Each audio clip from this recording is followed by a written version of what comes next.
Welcome everybody to the SUNY Potsdam Educational Technology Specialist podcast series. My name is Sievers, and I'm currently a graduate student at SUNY Potsdam, enrolled in the Educational Technology Specialist program. I'm joined today by my good friend Sarah and also my colleague. Sarah's currently a social worker, and she's attending Lemoyne College to pursue her educational leadership degree. Sarah, could you tell us a little bit more about yourself? Yeah, sure. Thank you for having me. I'm Of very course. excited to be here. Thanks for being here. So I've been in the field of education for about 15-ish years. I started as a undergrad in education doing 712 social studies, and then decided to pursue my master's in social work and become a school social worker. I've always been in the schools. I've always done school social work, and so the school is my passion. Education is my passion. And so at this point in my career, I'm looking to see what's next for me and kind of take a more leadership role. And so that is where I've come in terms of doing my educational leadership degree, and helping to move education into the future with the backgrounds that I have and the experience that I have. Okay, awesome. That's so. It sounds like you're a lifelong learner, right? For sure. So one of the things that we are going to be talking about in this podcast today is the newest emerging learning technology, that is AI. Woo-hoo. So we're just here to address some of the common concerns that we have regarding AI in education, and some of those things are going to be, how or what different platforms we can use, how we can get the districts on board. Effective uses for both teachers and students, because those are concerns that come up all the time. So, Sarah, in your research that you're doing for your educational leadership degree, your focus is on AI, correct? Yeah. So we have a group project throughout the course of the year where the cohort that our district is supporting through this program has a project that will help the district move forward. So we were tasked with AI being that project. So we were kind of just said like, hey, our school district needs to figure out where we stand on all of this. We need to have a plan moving forward. This is what we'd like you to do some research on and try to figure out and have conversations about. So there's a lot of things that I'll be talking about that we'll get into more later. But the basic premise was, what's our stance? Why are we taking this stance? And because of this stance, how do we move forward? So a lot of the things that you mentioned that we'll talk about later are also falling into that. Okay. So when we introduce AI into our schools, who's going to teach all of this?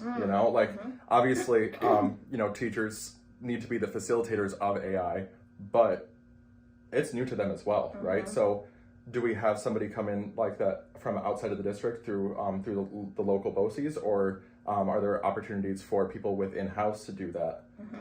Could you talk a little bit about that? Yeah, sure. So some of the information that my team has gotten is through that, and we've been reading a lot of different research articles about the best way to go about that. And it sounds like each district will take on this goal differently, and based on their resources, that will come out differently.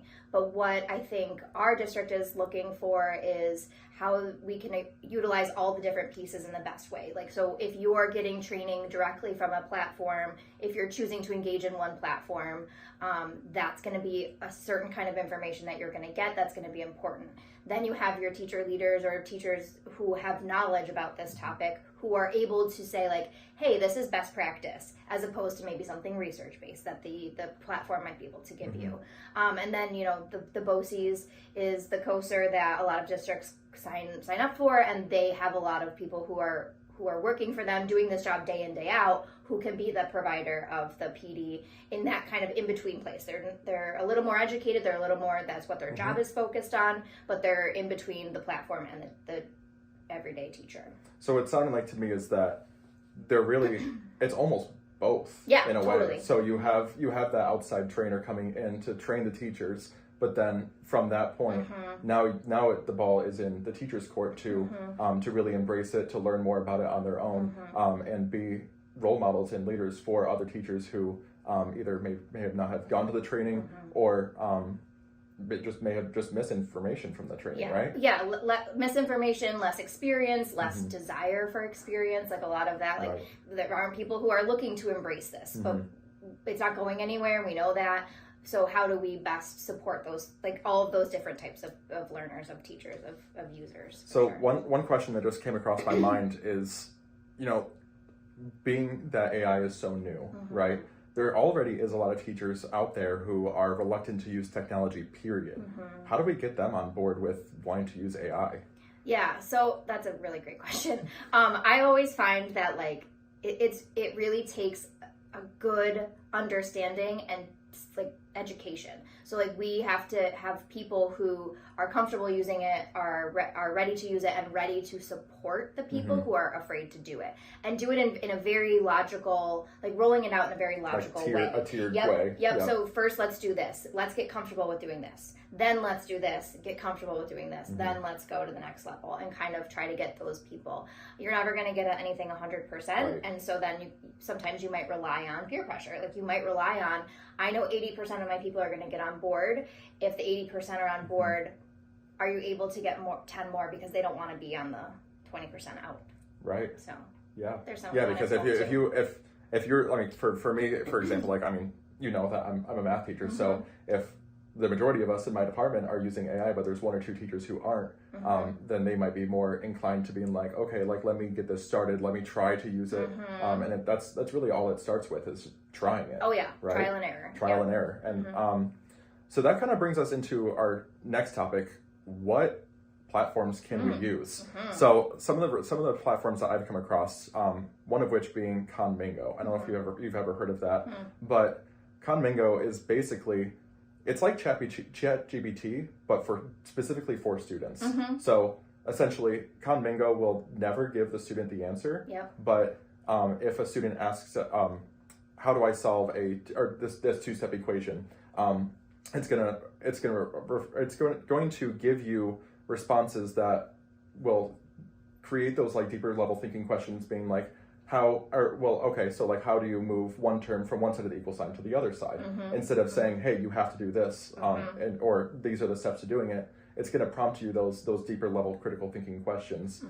So that way, students don't just rely on it for the answer. So I know for me personally, there's some classes that I struggle with because of the nature of, coming off of the pandemic. Students have a lot of gaps in their knowledge, and sometimes I'm not able to reach all of their needs. And especially within that short hour and 20 minutes that I have with them.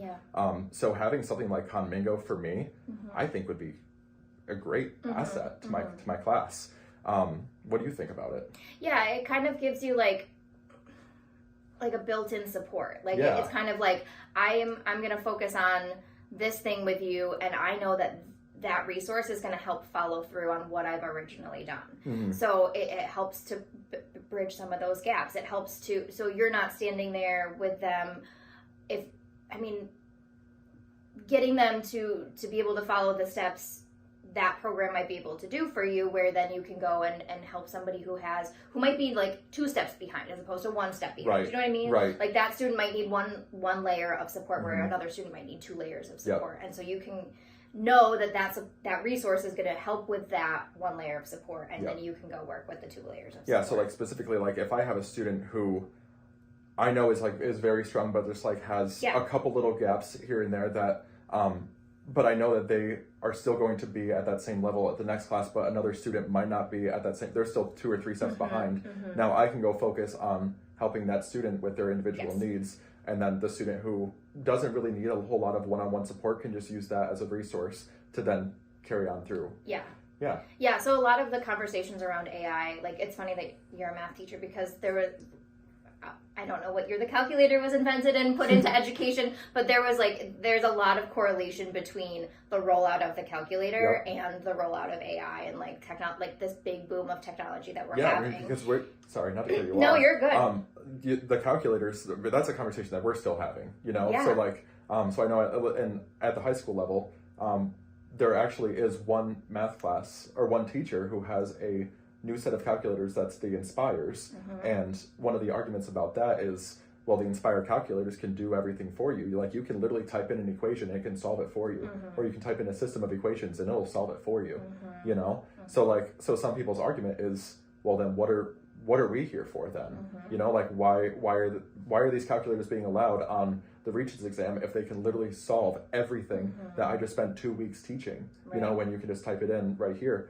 But to me, I think that it's a greater resource because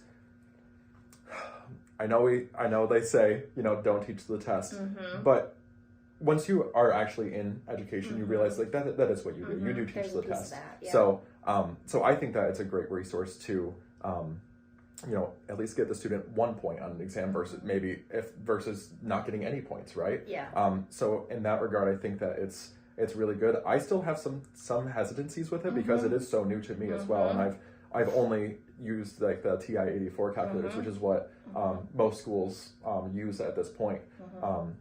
So it was interesting coming from a district last year that did use the Inspire calculators, and then now hearing the conversations that are happening in this current district with implementing those new calculators, and now having conversations about AI. There's, like you said, there's a lot of similarities there, for sure. Yeah, and so like the calculator's been around for way longer than we've been around for, but like those conversations have happened, and we've gotten through them, and we've worked through the challenges. Like people were freaking out about any sort of computation being done for you. Done by a computer. Right? All of the different AI, things. right, Exactly. Yeah. So, but like having productive conversations, teasing out the ethics involved, like all of these different things that we're doing is important in moving forward. Like we're not saying like everything is perfect all the time. We're just saying like, let's have an educated conversation about it. Let's weigh pros and cons. Let's talk about those different things and what might be the best way to move forward.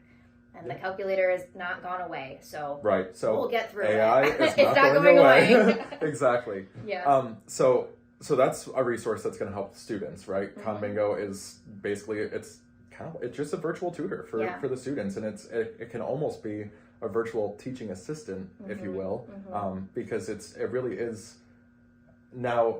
It's now putting some of the responsibility on the student to use that resource. Right. While now allowing the teacher, it frees up a little bit more time for the teacher to go help other students who might not be at that same level. Yep. Yeah, and I like the way that you said they have to know how to use it. So right, like we're teaching different types of skills. Right. Like we're still teaching skills to kids to have to problem solve and figure out and again, trial and error. And if I do this, then this happens. Like that's a skill to build, and we're still teaching kids how to do those unseen skills that are still really important for being an adult, being a human, being somebody who functions in society. Yep, and now we're kind of, I don't want to say restarting, but we're almost going through that same process again now with AI, right? Like learning those basic skills of how to use it, how to use it effectively and appropriately, which we'll get to later. And yeah, I mean, I think it's never going away, right? So we have to learn, like this goes back to what we were mentioning earlier about it going in tiers, right? Like this is a program that we can use, this is how you can start to use it, and now once you get comfortable with that, now how can we further use AI? Which then kind of brings me into the next platform is a program called Fetchy, which directly from Fetchy's website, it says that Fetchy is a virtual assistant for educators. So essentially, Fetchy can create lesson plans, create worksheets, it can create permission slips, it can create consent forms, it can create emails, all the things, right? So I think that that's really interesting that, there's a program that will it can basically just be a teacher, right? Now, should a teacher use that as the, a reliant sort? No, absolutely not. Like use that as a resource. So if, for example, you get pulled out of your planning period, right? And now, oh shoot, I don't have my lesson ready for tomorrow, but I only have X amount of time to get it prepared. Let me just type into Fetchy real quick. Write me a lesson on exponential growth and decay with a worksheet, right? And it can do that for you, right? Yeah. So that way that saves the teacher time to now do, it just saves the teacher time, period. Yeah. And subplans, like that just subplans as well. Like if you're sick and you're on the couch and you know that you need something different for a sub to teach, that you don't want them to be teaching your regular lesson, but you want them to be doing something else. Now I wish I knew about Fetchy whenever I had to be out, right? Yeah. I know that could have made my life a little bit easier. But yeah, no, that's definitely a good example of how to use that. And another thing that I really like about Fetchy is that you can actually ask it advice. Mm-hmm. So I'm going to go right up your alley as a social worker. Mm-hmm. So say, for example, like a teacher is having issues connecting with a student, right? Because they might have a lot of reservations, a lot of things that, we don't know about, right? Sure. They might not be open or susceptible to, actually engaging with us. Mm-hmm. So instead of me, calling my social worker, calling another teacher who they might have, I can just pop over to my computer and go to Fetchy and brainstorm ways to really interact and connect with that student, right? So that's taking out a middleman of me having to reach out to somebody else and then waiting for their feedback, and then maybe even scheduling a time to discuss it with them. It's right there for me, right? I can do that right in class, right in front of that student, right? What do you think about that? Yeah, I like the way that you said it takes out the middleman a lot of times, and so I love when teachers come to me. I love when teachers saying hey, how can I use your skill set and bridge it with my skill set? And I'm always happy to give those suggestions. But there's so many things that are very easily accessible to teachers to build relationships or build connections, and that I don't necessarily have to be the one to be asked. So it kind of is like a first line of defense for teachers. Is I'm going to try this resource and do this, and if it works great, then that frees up more time for me to do something else that isn't a feature that AI can help with, right? Whereas that's a feature that AI can help with, and I want teachers to be able to utilize it. And if it doesn't work great, come to me. Absolutely. But the first line of defense, it takes so much time. Again, for me to be okay, now I can do this. I know, because how many times have you gotten pulled out throughout the day? You can get pulled out 10 times in an hour to be hey, I need help with this student. But if teachers had a resource like the virtual assistant, as they say that they are, that can give you some of those pointers and brainstorming tips that you could also give to them. But this is it takes way less time to use Fetchy than to make a phone call or send an email to to you. Yeah, and typically the things that I'm suggesting are not mind blowing, right? It's because my skill set is my skill set and your skill set is your skill set. It's not the first thing you're thinking of, but it's the first thing that I'm going to think of. So not that it's annoying, but it's kind of I always say I wish there was something that you could just have a cheat sheet or just have something in there for you to be able to reference, and that's what that is. It's kind of here, by the way, try that first.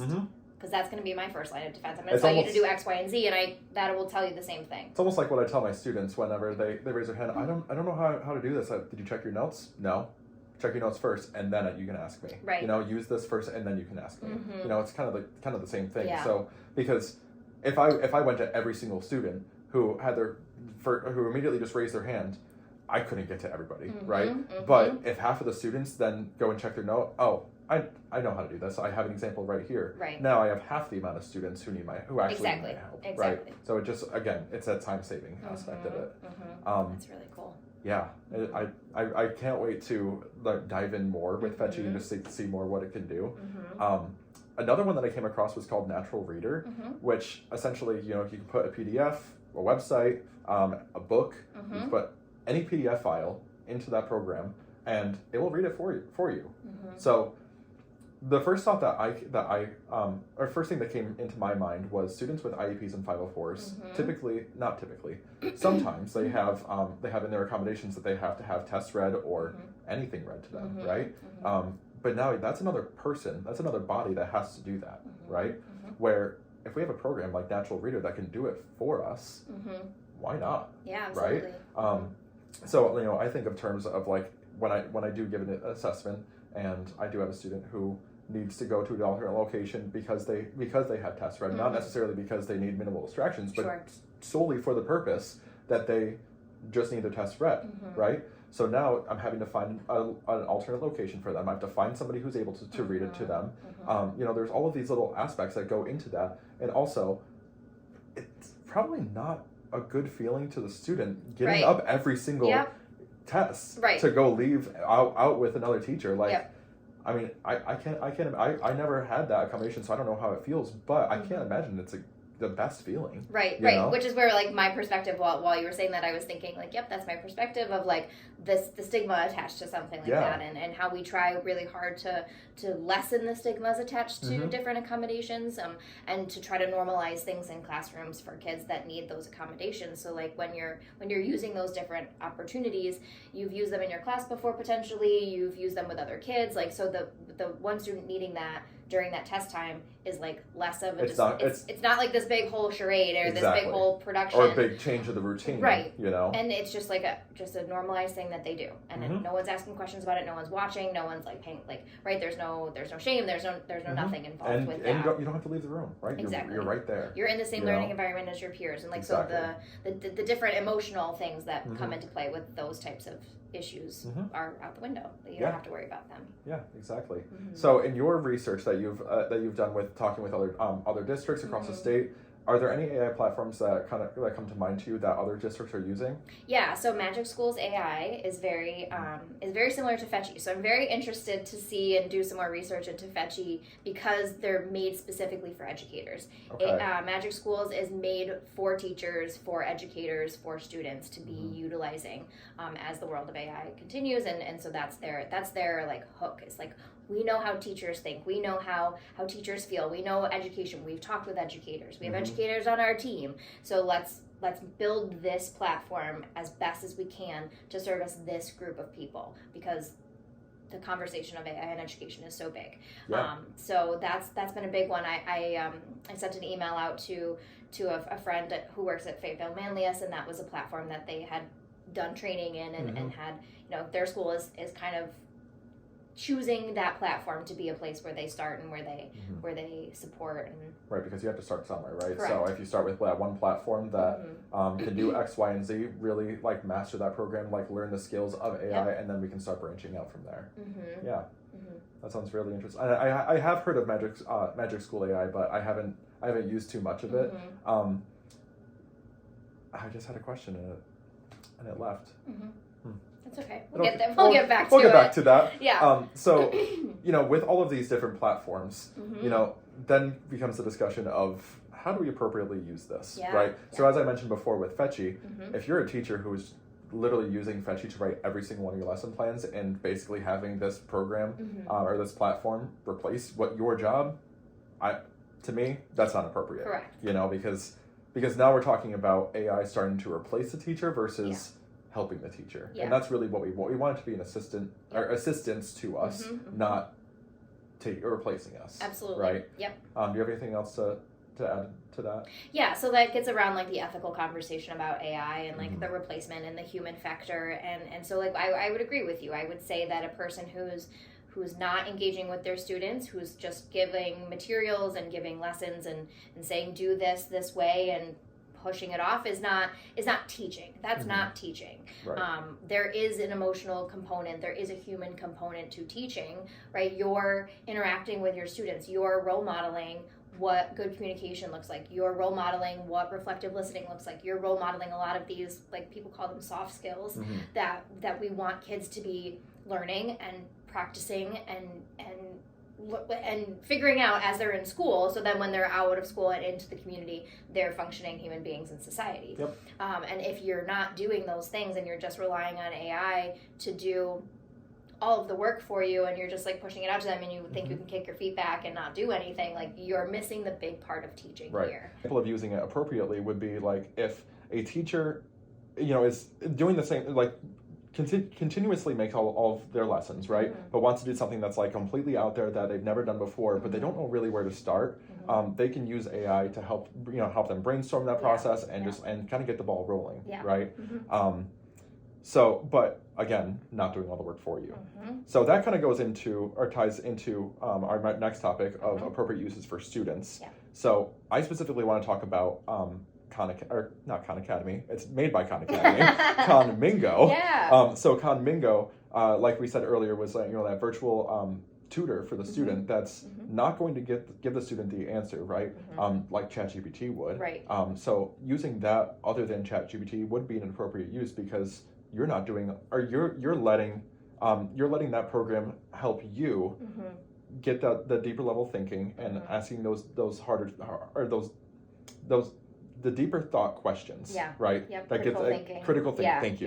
Yep. But not getting them from point A to point B. Yeah. It's helping you get all of that in between, right? Mm-hmm. So another thing that kind of goes hand in hand with this is that, teachers have to model this for the students, right? So if the teacher is misusing it, of course the students are going to want to, because they're like, oh, if my teacher's doing this, then I'm fine, I can do it, right? Yep. So, if students are not dumb by any means. Oh, yeah. They are very, very observant, and if Yes. you have every single lesson that's coming from AI, they're going to call you out on it. Right. They will know. Right. Right? Yeah. Because they're probably using AI more than some teachers are. Mm-hmm. So they're able to pick up on some of this the terminology, just the format of it, right? Mm-hmm. So if the teachers are modeling the appropriate ways to use it, and even in being completely open and honest with their students, being like, this is how I use it, now let's figure out how you can use this as well. Yep. Right? Yeah, so we know, again, ChatGPT, Magic AI, all of these different platforms are not going anywhere, and everywhere is just creating more AI tools. Snapchat has an AI tool, so literally everything has an AI component to it. So we know that kids are going to be utilizing it, even if we don't teach them. Right. But school is the place where we teach them. So we teach them the soft skills, the skills that they need to be functioning human beings. We teach them how to problem solve. We teach them how to critically think. So this is a place where we need to be teaching kids how to use it the right way, how to cite it, how to say, how to recognize, hey, I use this tool and here's how I used it, as opposed to not using it at all, or being fearful of using it, or feeling like it's a forbidden fruit, or they're going to get caught using it, or something like that. Right. So that's the appropriate way of facilitating the process to and get the teachers need to teach the students how to properly cite AI, so when they do use it, then they know how to tell the teacher, hey, I use AI for this, but here's my citation, right? So another thing that came to my mind was, districts already have firewalls up among their servers, right? So when implementing this into districts, if they do choose to choose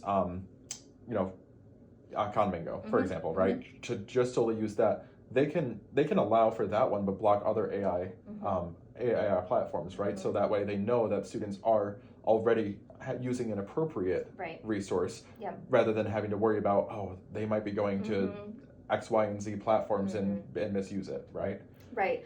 So that kind of when we'll talk about a little later, building policies and procedures and things like that. So when you're building those things, you want to use it and do it in a more general setting, because you know that they're going to have access to all of these different things when they're not sitting in front of you. So you want your policies to envelop all of the opportunities and all of the potential things that they could be getting into, as opposed to just the one specific that you're choosing. Right. Yeah, that makes sense. So I guess that perfectly segues us into our last topic, which is the district officials, getting them all on board, right? Because we just mentioned the tech committee implementing the firewalls and whatnot, but there's a lot of other people that need to be in the loop about AI before it gets rolled out into schools. So, and I know that's what your focus on in your research is, right? Yeah. So can you tell me a little bit more about that? Yeah, absolutely. So the project that I was given, so my cohort started in September, and we have a group project that spans throughout multiple classes, but for the whole year. And the district is the one who gives this project to the different teams, and it's kind of asking them to help solve a problem that they're currently facing or that they've faced before. So what the superintendent and district level officials came to say is, hey, we know AI is not going anywhere. It's like a broken record. We keep saying it, but it's so real. And so we know that we need to be doing so many different things to prepare our students, to prepare our teachers, to decide how we're going to handle this beast. And so our role as this cohort getting the support and supporting our district is, how do we do that? And so we're doing a lot of the grunt work, we're doing a lot of the research, we're doing a lot of the interviewing, we're doing a lot of those different things to be able to make a presentation to the Board of Education to say, here's the stance that we want our district to be taking. We think that it is something that's not going away and that needs to be embraced as opposed to pushed up against. Right. And then here's the research we've done about how districts have done it previously, what tech specialists are thinking about it, what they know about it, and getting a lot of the different conversations rolling and all of the people in the room that you need to have. We've talked about the finance piece. There are programs out there, the programs themselves will do trainings, but those trainings cost money. Right. So also the platforms are not always free. Correct, exactly. So they have subscriptions. So what is our district able to do subscription based? What kind of money do we have to work with? Or do we present to the budget, our budget person, and say, like, we know that we're going to need X amount of dollars to be able to move this AI initiative forward, and how do they creatively get that to be a thing? Right. And that's something I don't know a ton about, but I'm very excited to learn about. But that's a piece of that question, and making sure that he's a part of that conversation. And then our director of technologies is somebody who's also going to be important in that conversation, because they have to be making sure that the privacy of students is protected, and at Law 2D. And there are companies that won't sign and meet all of our requests, and maybe ChatGPT is a company that doesn't do that, but Conmingo. Yes, I got it. Conmingo will be one of those platforms that chooses to say, yes, we check all your boxes, we agree to all your privacy. And so that's, one of the platforms that we're going to be more invested in, because they've come to partner with us. So, like, those are at least 2 administrators plus the superintendent. And then you need to make sure that you have all your building principals in the loop, because they're the ones who are going to be, you're asking them to support this, and you're asking them to roll it out to their staff. And they know their staffs, and they know who's going to be pushing back against it, who are going to be the leaders that they can fall back on. So they're important in that conversation. And we also want to have teachers and students and parents and everyone on board. And it's really important to make sure that you have all of the right people in the room, because if you don't, that's where people will start questioning. Like, you didn't have this voice, so how do we know that all perspectives are agreed upon or being accounted for? So we can't roll this out because we don't have all the voices. So, like, a really big piece of this is making sure that you've had all of the conversations like we're having today. We're teasing out the ethics, we're teasing out all of the different what ifs, and we're getting the right people in the room to have those conversations from all of these different perspectives, and coming and saying to the Board of Education, you may not know a ton about this. We've just spent the whole last year figuring it out. Here's what we know. Here's how we think we should move forward. What do you have questions for us about? What do you like? What are you thinking? Because ultimately, it's the board's job to make sure that we're doing the right by kids. So, and they're the ones who write the policies. So absolutely, it has to go through them. Right. Yeah. That sounds like a lot of work, but all very, very interesting work and important work. Because, like we keep saying, it's like a broken record. AI is not going away, right? So I'm looking forward to. I'll probably come to that board meeting and see and just see your final product and see how all of that rolls out. Yeah, it's exciting. It's real work now. Like, for a while it's been theory, and now it's kind of real, and it's like, oh, I'm impacting. I'm doing a lot of this groundwork. I'm sharing this with other districts who aren't as far as we are. And 5 years down the road, like, if our district takes an approach with AI, like, it would have been your cohort. I'm on the ground level that got this ball rolling, right? So that's really cool. Really cool. Yeah. Thank you for saying that. Yeah, of course. Well, I just want to thank you for being here with me today. Thank you. Yeah, of course. Thank you guys for watching. Hope you learned something.